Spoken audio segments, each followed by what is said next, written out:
राम राम, नमस्ते सभी को। इससे पहले वाला वीडियो आपने देखा ही होगा मेरा कि मैं इसकी तैयारी कर रही हूँ। तो ये जेबीटी, हरियाणा जेबीटी की जो तैयारी कर रही हैं, ये स्पेशली वीडियो उन्हीं के लिए है। तो इसमें हम सबसे पहले इसका बेसिक सा जान लेते हैं। एक बार रिवाइज़ करना है बस हमें, क्योंकि तैयारी तो आप लोग वैसे भी कर ही चुके होगी, इतना टाइम नहीं है। साइकोलॉजी के बारे में बात करते हैं। साइकोलॉजी कहाँ से आई है? ये फिलोसॉफी से आई है। फिलोसॉफी दर्शन शास्त्र को बोलते हैं। और ये कब आई थी? 16वीं सेंचुरी में आई थी। साइकोलॉजी दो वर्ड से मिलकर बनी है, साइके प्लस लोगस। साइके का मीनिंग होता है आत्मा यानी सोल, और लोगस का मीनिंग होता है अध्ययन यानी स्टडी। उसके बाद 17वीं शताब्दी जब आई, 17वीं शताब्दी में 16वीं शताब्दी में सबसे पहले अरस्तु ने इसके बारे में बात की, जिन्होंने कहा था कि ये आत्मा का अध्ययन है। उसके बाद 17वीं शताब्दी में इसको पोम्पोनोजी ने स्टडी ऑफ माइंड कहा, यानी मन का अध्ययन कहा।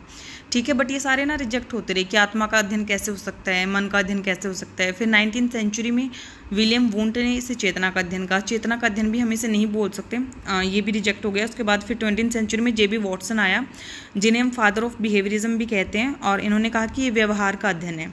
ठीक है, और वॉटसन ही था जिसने कहा था कि मुझे 1 दर्जन बच्चे दो, मैं उन्हें जो चाहूँ बना सकता हूँ।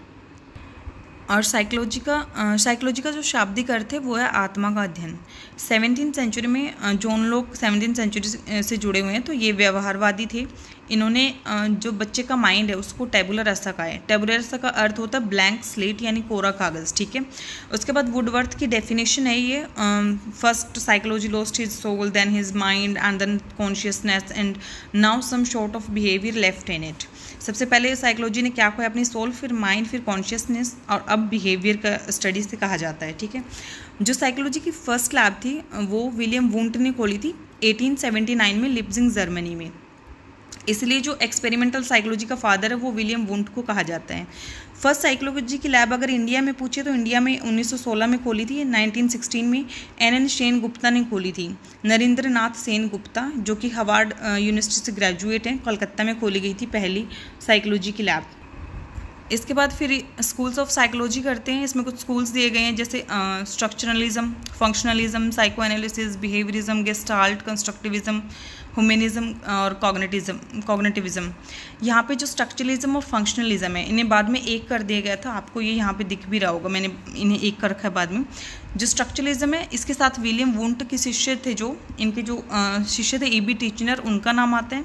फंक्शनलिज्म के साथ विलियम जेम्स का नाम आता है। साइको एनालिसिस के बारे में तो सबको ही पता होगा, सिगमंड फ्राइड, इनकी बहुत सारी स्टडीज़ हैं। बिहेवियरिज्म के साथ वॉटसन के नाम आते हैं। गेस्टाल्ट वो मैक्स वर्दमियर, कर्टलेविन, कॉलरकोफ्का, ये सब आते हैं, लेकिन वर्दमियर और मैक्स वर्दमियर को ही मेनली माना जाता है। ठीक है, और कंस्ट्रक्टिविज्म पियाजे और वाइगोत्स्की को माना जाता है। ह्यूमनिज्म अब्राहम मैस्लो, इनकी एक थ्योरी भी है ह्यूमनिज्म के ऊपर। कॉग्निटिविज्म ब्रूनर ने दिया था। स्ट्रक्चरलिज्म क्या मतलब होता है? इसका मतलब होता है अंतर्दर्शन, स्ट्रक्चर के ऊपर ये बात करते हैं। ठीक है, फंक्शनलिज्म, ये इसकी जो विलियम जेम्स, जो इनके साथ थी, विलियम जेम्स की बुक थी प्रिंसिपल्स ऑफ साइकोलॉजी, कई बार पूछ ली जाती है। साइको एनालिसिस, सिगमंड फ्राइड इसके साथ जुड़े, जिन्होंने साइको डायनेमिक थ्योरी भी दी थी, ईडिगो, सुपरिको के बारे में जो बात करते हैं। उसके बाद बिहेवियरिज्म पे आते हैं। जेबी वॉटसन के साथ जुड़े, जिस बच्चे पे इन्होंने एक्सपेरिमेंट किया था उसका नाम लिटिल एल्बर्ट था।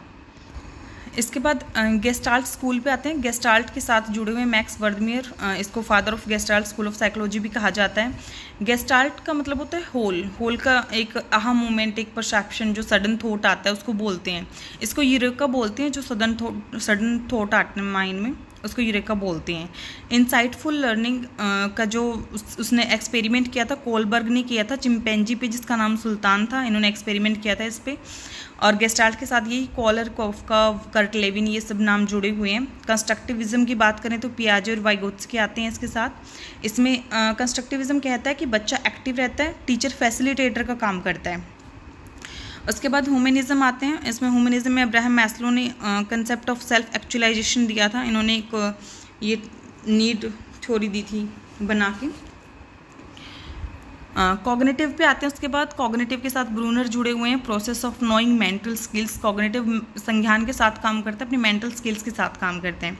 कॉग्निटिव की जो थ्योरी थी, इसमें स्टेजेस दी थी, स्टेजेस ऑफ कॉग्निटिव डेवलपमेंट, ये जीन पियाजे ने दी थी। और अगर आपसे पूछें कि एजुकेशनल साइकोलॉजी का फादर किसे कहा जाता है, तो वो थॉर्नडाइक को कहा जाता है, जिसने त्रुटि और भूल का सिद्धांत दिया था।